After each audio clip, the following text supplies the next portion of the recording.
दुसरी सर्वात महत्त्वाची गोष्ट जी ह्या सरकारकडून सोलापुरात करण्यात आली, एअरपोर्टचं उद्घाटन.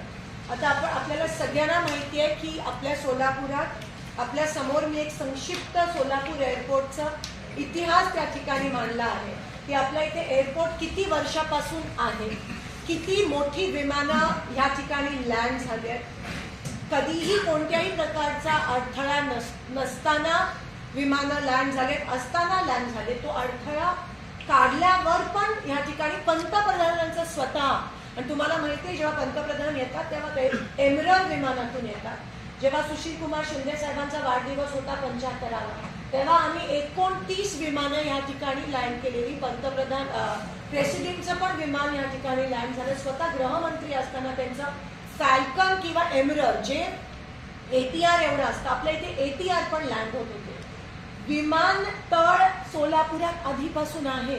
तुम्ही किती फसवणारा सोलापूरकरांना. आम्ही विमानतळ नाही, आम्ही विमान सेवेची मागणी करतोय. विमान सेवाचा नामोनिशान नाहीये तुमच्या एअरपोर्टमध्ये.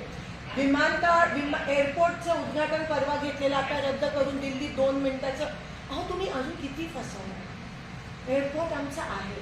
आमची रनवेची स्ट्रिप पण त्याची साईज पण वाढवण्यात आली.